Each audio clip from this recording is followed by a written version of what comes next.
안녕하세요. 오늘도 서연살롱을 찾아주셔서 감사합니다. 저는 경기도 사는 40대 평범한 아이 엄마입니다.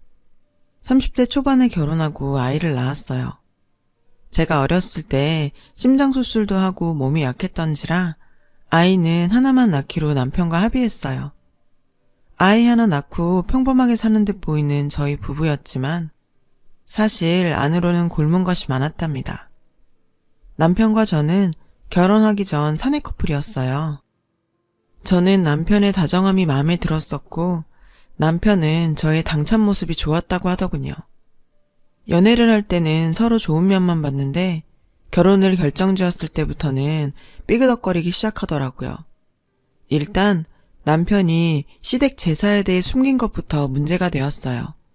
저는 시댁이 제사가 그렇게 많은 줄은 몰랐거든요. 저희 아버님이 장손이라 일단 제사를 지내야 했고 친척들 제사도 이리저리서 가져와서 총 제사가 명절 제외하고도 8번이라는 겁니다. 이걸 결혼 몇 달 전에서야 저에게 알렸어요. 알고 나서 남편에게 펄펄 뛰면서 어떻게 그걸 숨길 수 있냐고 난리를 쳤지만 남편은 미안하다면서도 네가 할 게 뭐 있겠어. 걱정하지 마. 라는 뻔한 말만 했습니다. 그래요. 제사를 아무 말 없이 잘 지낼 수 있는 분들도 있겠죠. 중요한 문제잖아요. 잘 살아보려고 하는 거라면 당연히 결혼 전에 얘기하고 의논도 해야 하는 거 아닌가요? 너무나도 걱정이 돼서 남편에게 다시 물어봤죠. 도울 거 없어. 우리 엄마 그런 사람 아니야. 제사 없애고 싶어 하는 게 엄만데 설마 그걸 며느리한테 시키시겠어? 처음에 조금 돕는 척만 하면 돼. 그럼 서서히 오지 말라고 하실 거야. 미덥지 않았지만 결혼을 앞둔 그때에서는 별 다른 방법이 없었죠. 남편 말 믿고 결혼하는 수밖에는요.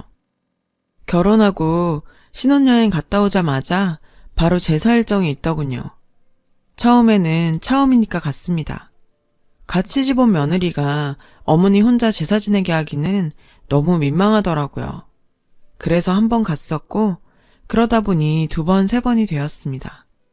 제사상도 얼마나 크게 차리시는지 제사만 지내고 오면 삭신이 쑤셨어요.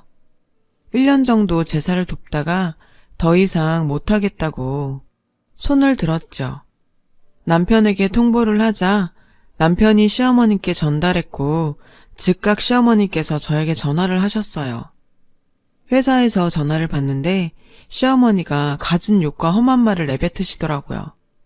솔직히 결혼 전부터 교양이 있는 분은 아니라는 것 정도는 알고 있었지만 그냥 쿨하신 분이라고 생각하고 넘기곤 했었는데 그날 너무 충격적이었어요.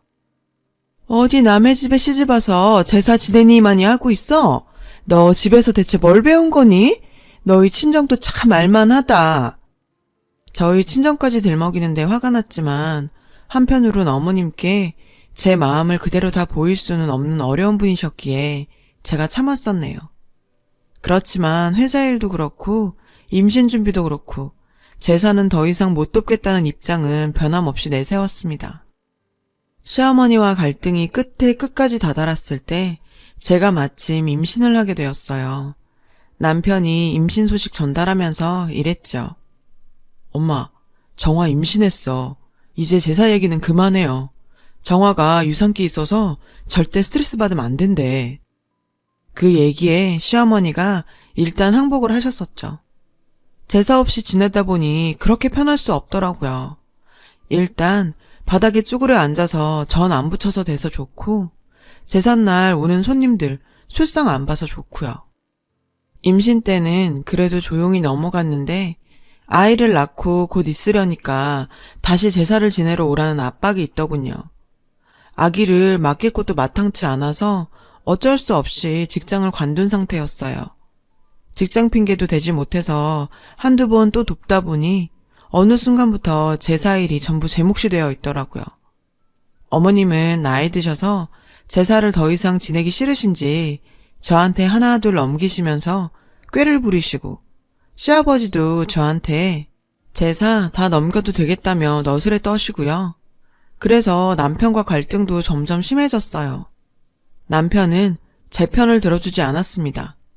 제가 제사 얘기로 볼멘소리 하면 괜히 딴청만 부리거나 시어머니 불쌍하다는 소리나 하고 그랬어요. 참다 결혼 5년 만에 폭발해서 나 정말 더 이상 제사 못 지내. 그러니까 내가 진지하게 얘기 좀 하자고 했잖아. 별일 아니라며. 제사 이어가실 생각도 없다며. 당신이 알아서 해. 아니면 이혼해. 극단적인 카드까지 내밀었어요. 그때 사실 겁주려는 의도도 있었지만 어느 정도는 진심이었어요. 친정에서는 단 한 번도 지낸 적 없던 제사를 시댁 와서 매번 지내려니 너무 힘들더라고요. 남편은 제가 강수를 두자 이러더군요. 그래도 지금까지 해온 거 조금만 더 하자. 엄마 아버지 살아봤자 얼마나 사시겠어. 거참, 요새 인생은 60부터라고 하는데 저희 시부모님 겨우 60대신데 앞으로 살 날이 엄청 길 텐데 뭔 소린가 싶었습니다. 남편은 한숨을 푹 쉬면서 저만 포기하면 모두가 행복한데 정말 왜 그러냐고 절 탓하더군요.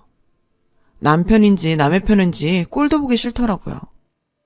그렇게 한동안 갈등을 하고 있는데 어느 날 남편이 술에 잔뜩 취해 집에 왔습니다. 깜짝 놀랐죠. 남편은 술을 잘하는 사람이 아니거든요.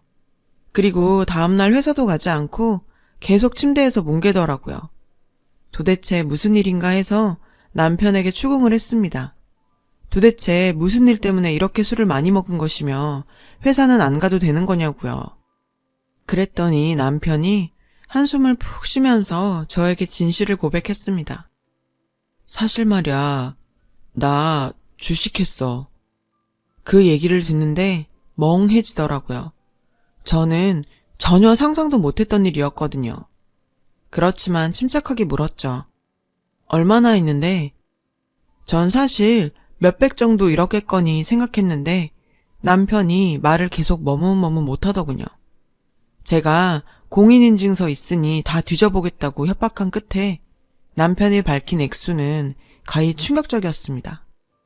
처음에 회사 동료가 주식 소스 있대서 그거 우리 모아둔 돈 5천으로 시작했는데 그게 2억이 돼버렸어. 5천 잃고 1억 5천은 대출. 미안해 여보, 정말 내가 죽일 놈이야. 그 얘기를 듣는데 정신이 아득해지는 것 같았습니다.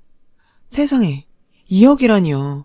5천 모으기도 정말 힘들었는데 2억을 잃었고 그중 대출이 1억 5천이라니요. 어떻게 저 몰래 그런 일을 할 수 있느냐. 남편을 붙잡고 때리고 소리 지르고 가든 짓을 다 했지만 남편이 날린 돈은 돌아오지 않았죠.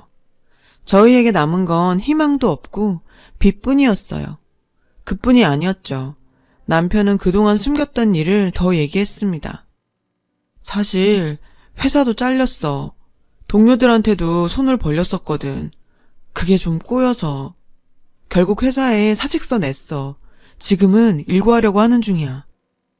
전 몇 날 며칠을 울고 통곡하다가 간신히 정신을 차렸습니다. 남편은 제 옆에서 죽은 듯이 지냈죠. 회사도 잘려서 나갈 데도 없어서 저 스스로도 잘못한 건 아는지 집에서 죄인처럼 지냈는데 그 꼴이 얼마나 보기 싫던지요. 어쨌든 아이는 키워야 하고 이혼 생각 수만 번 했지만 아이 생각에 차마 그렇게 할 수 없었어요.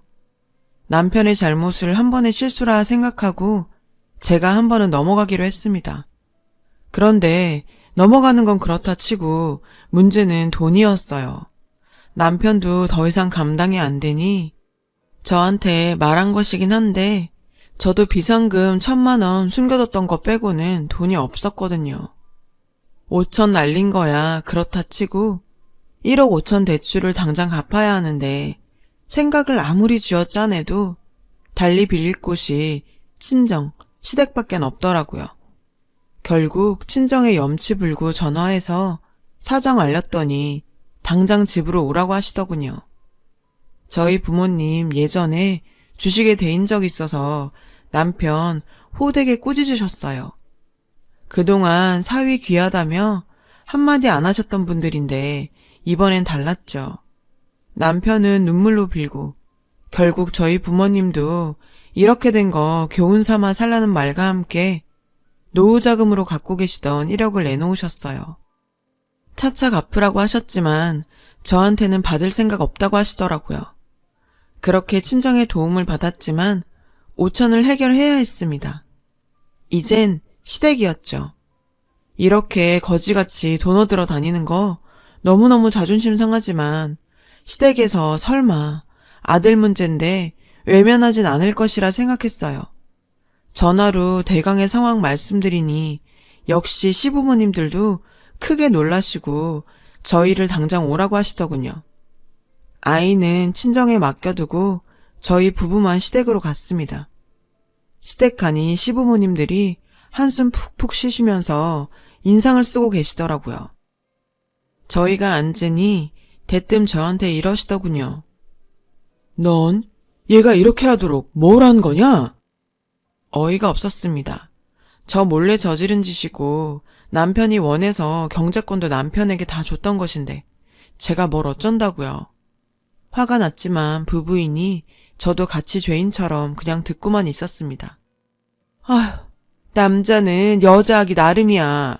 집에서 그런 관리나 해야지. 도대체 넌 뭐라고 지내는 거니? 그렇게 시어머니 시아버지께서 연타로 잔소리를 날리시는데 제 정신이 혼미해졌지만 그래도 꾹 참았습니다. 오죽 속상하시면 그럴까 싶은 마음도 있었어요. 아들 탓하긴 싫으니 며느리 탓하시는 것이었겠죠.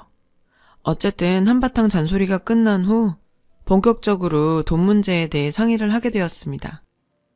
그래, 얼마나 필요한 거야 대체?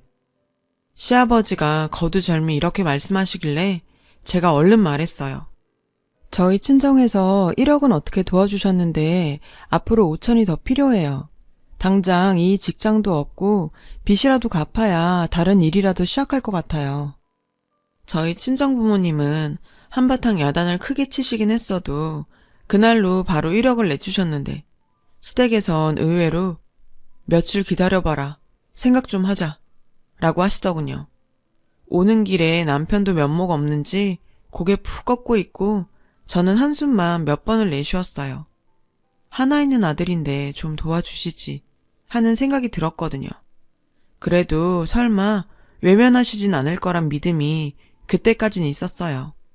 그런데 며칠 후 저희를 다시 부르시더니 시어머니께서 또 단도직입적으로 제안을 내세우셨어요. 좋아, 너희한테 5천은 빌려줄 수 있어. 대신 조건이 있다. 조건이 뭔데요, 어머니? 너 그동안 우리 집 제사 등한시했지? 이게 다 네가 조상 모시는 거 귀찮아해서 일어난 건지도 모르는 거야.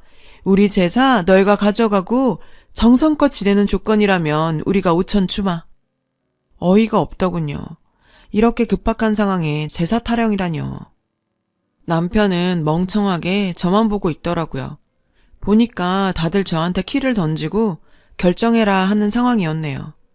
할 말은 많았지만 다시 일어나기 위해선 어쩔 수 없이 그 제안을 받아들일 수밖에 없었어요.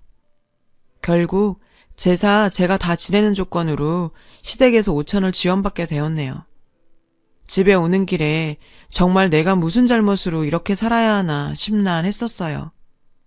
그래도 일단 남편과 같이 극복하기로 한 마당에 여러 소리 안 하기로 했어요.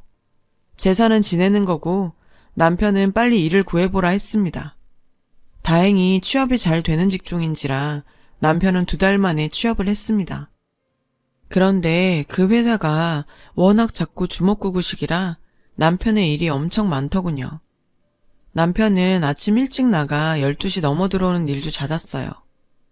그렇다 보니 결국 모든 제사일은 제 몫이 되었어요. 저희 시어머니는 저에게 제사를 넘긴 후 친척들을 모두 저희 좁은 집에 모이게 통보를 하셨죠. 제사 준비는 전혀 돕지 않으시더군요. 친척분들도 와서 절이나 하지 저 도울 생각은 전혀 없었고 상 차리는 건 모두 제 몫이고요. 너무 힘이 들어서 한 번은 전을 좀 구입했어요. 그랬더니 먼 친척 큰어머니 뻘 되시는 분께서 삐죽하니 부엌에 있는 포장지를 이리저리 뒤져보시더니 그 길로 저희 시어머니께 이르시더군요. 시어머니는 난리치셨죠. 정성껏 제사 지낸다고 5천 가져가 놓고 이제 와서 전을 사서 제사를 지낸다고 갖은 험한 말을 쏟아내셨어요. 제사에 관한 한 집안 어른들 모두가 감시자셨어요. 1년에 한두 번이면 저도 정성을 다하겠지만 그게 아니라 1년에 10번 가까이 되는데 어떻게 매번 정성스레 하겠어요. 그런 말을 시어머니께도 했지만 요지부동이셨죠. 원래도 손수 다 해야 한다고 하시던 분이기도 했고 저희에게 그 5천만 원 주시고 나서는 더욱 의기양양하셔서 저에게 제사상 요구를 당당히 하셨어요. 남편은 제사했을 때도 바쁘단 이유로 얼굴만 비추고 절만 하거나 아니면 와서 쓰러져 자기 일수였고 손님들 가시고 나서 치우는 것도 모두 제 몫이었어요. 그래도 꾹꾹 참으며 산 것은 그렇게라도 살다 보면 돈도 모으고 아이도 키우고 그렇게 남들 사는 것처럼 살게 되리라는 희망 때문이었습니다. 그런데 어느 날 시댁에서 온 전화 한 통으로 그 희망이 산산이 부서졌어요. 다급한 목소리로 시어머니께서 전화가 오셔서는 이러시더군요. 예, 저번에 가져간 5천 당장 갚아야겠다. 내가 갯돈을 다 떼어먹히고 지금 돈이 급하게 필요한데 너희 돈 있지? 기가 막혔습니다. 제가 돈이 어디 있겠어요. 저희 친정은 1억을 주고도 아무 말 안 하시는데 그 5천 주고 생색이란 생색은 다 냈으면서 이제 와서 당장 내놓으라는 게 너무 어이가 없었어요. 물론 돈 모으면 정말 바로 갚을 생각이었어요. 하지만 남편이 사고친 지 얼마 되지도 않았는데 돈이 어디 있겠어요. 어머니, 저희 돈이 없어요. 아시잖아요. 그 사건도 얼마 되지 않았고요. 그럼 너희 친정이라도 좀 빌려봐. 큰일 났어. 아, 그 망할 렵혔네. 내 돈 어떡하면 좋아. 저희 친정을 들먹거리는 뻔뻔함에 치가 떨렸습니다. 더 이상 이 집구석에서 살 수가 없다는 생각이 들었어요. 신혼 때부터 생겼던 트러블들, 명절 제사에 제가 성의 없다는 이유로 받았던 모욕들도 떠올랐고 무엇보다 남편이 주식 문제 버리고 나서 시댁에서 제사 넘기려고 머리 쓴 것도 너무 배신감이 들었었고요. 당장 집에 온 아이 데리고 친정으로 갔습니다. 친정에다 그동안 있었던 모든 일들을 다 털어놨어요. 저희 엄마가 기가 막힌지 입을 떡 벌리시더군요. 아니, 그럼 말을 해야지. 넌 어쩜 그런 얘기를 한마디도 안 했니? 엄마가 그러시더군요. 제가 무던한 성격인 줄 알았지만 이렇게 바보 같은 데가 있는 줄 꿈에도 몰랐었다고요. 네가 뭐가 모자라서 그런 취급을 받고 살아? 당장 때려쳐! 흥분하던 엄마 옆에서 계속 듣고만 계시는 아빠가 조용히 그러시더군요. 그런 집에서 더 이상 고생할 것 없다. 안 그래도 너한테 말하려고 했는데 이제 너 그렇게 살지 않아도 남부럽지 않게 잘 살 수 있어. 아빠, 그게 무슨 소리야? 저희 친정도 시댁보단 사정이 낫지만 그냥 평범한 서민집인데 남부럽지 않게 산다는 게 무슨 뜻인가 했어요. 그랬더니 엄마가 슬그머니 미소를 띠시더라고요. 너희 아빠 왜 전에 동창들이랑 지분 나눠서 10명이서 땅 사뒀던 거 기억나지? 그때 내가 엄청 뭐라고 했었잖아. 그런 땅을 왜 사냐고. 그런데 이번에 그 땅 재개발돼서 10명 다 떼부자 되게 생겼어. 알아보니 거의 확정적이더군요.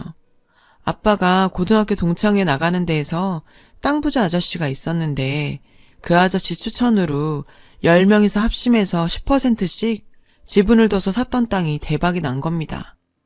꿈인가 생신가 싶더군요. 안 그래도 제가 너무 어렵게 사니 엄마 아빠가 이혼 얘기가 목구멍까지 차올랐는데 책임져 줄 수 없어서 못했단 말이었다고 하더군요. 그런데 우리 돈도 있겠다. 더 이상 너 그런 데다 못 두겠다. 어서 그만둬. 그렇게 모든 일은 순식간에 정리됐습니다. 이를 새까맣게 모르는 시댁에서는 저희에게 5천을 내놓으라고 계속 독촉을 하더라고요. 그 과정에서 남편이 보인 태도도 실망스러웠죠. 우물쭈물 대면서 저기 장모님 장인어른께 한 번만 더 얘기해보자. 이러더군요. 사실 같이 살아온 정이 있어 이혼 생각은 제고하고 있었는데 그 말을 들으니 남은 정이 뚝 떨어졌어요. 남편에게 더 이상 못 살겠으니 이혼하자고 했습니다. 제사도 싫고 빚도 싫고 시댁에 독촉도 싫다고요. 남편은 처음엔 매달렸지만 나중에는 오히려 배짱을 부리더군요. 네가 가면 어딜 가서 뭘 해먹고 살겠냐? 그래, 이혼해봐라. 그래야 우리 집 귀한 거 알지. 뻔뻔한 태도에 제가 정말 한 번은 복수를 하기로 결심했습니다. 이혼 결정 짓고 아무렇지 않게 재산 알짜를 지켜 친척들을 불러 모았어요. 그날은 저희 시어머니께 돈 준다는 핑계로 시어머니도 빨리 오시라 불렀습니다. 한상 차려놓자 친척들이 속속 집으로 들어오더군요. 지들끼리 왁자지껄 떠드는데 정말 가짠더라고요. 시어머니께서 부엌에 오시더니 물으셨어요. 오늘 돈 주는 거 맞니? 제가 생글생글 웃으면서 말했어요. 어머니, 돈은 아들한테 받으셔야지 왜 저한테 그러세요? 제가 난데없이 버릇없이 구니까 시어머니께서 당황하시더라고요. 곧 마구 화를 내시더군요. 제가 무슨 돈이 있겠니? 너희 친정이라도 말해보라니까. 돈이 급해 죽겠는데. 부엌에서 언성이 커지니 친척들이 슬슬 눈치를 보더군요. 친척들이 웅성웅성거리는 그 사이를 비집고 가서 제사상을 들어서 와장창 엎어버렸습니다. 시어머니는 고함을 지르시고 친척들은 다들 기겁을 하더군요. 제사상을 엎고 난장판이 된 와중에 눈앞에 보이는 조기 2마리를 집어들어서 시어머니 면상에 던져버렸습니다. 조상귀신이랑 같이 이거나 잡숫고 정신 차리세요. 어디서 우리 친정들 막거리면서 돈 내놓으라 말아요.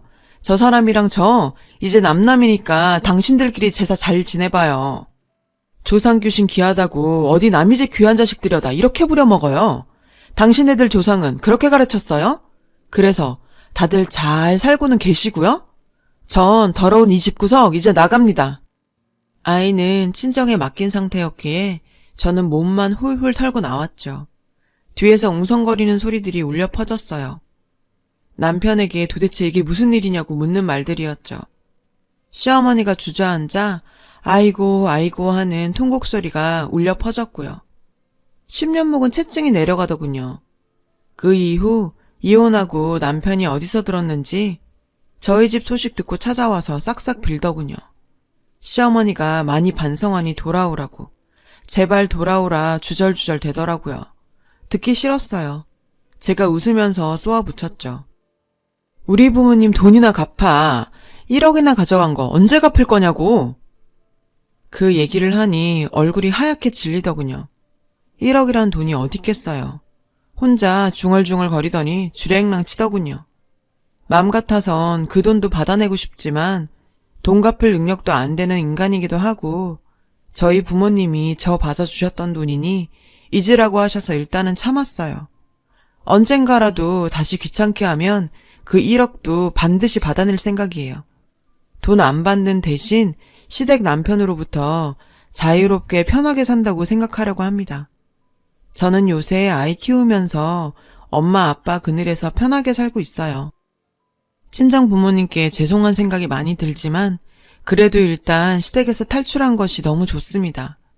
제가 보답할 길은 엄마 아빠께 어떻게든 잘 살아서 아이 잘 키우면서 효도하고 사는 거 그것뿐인 것 같네요.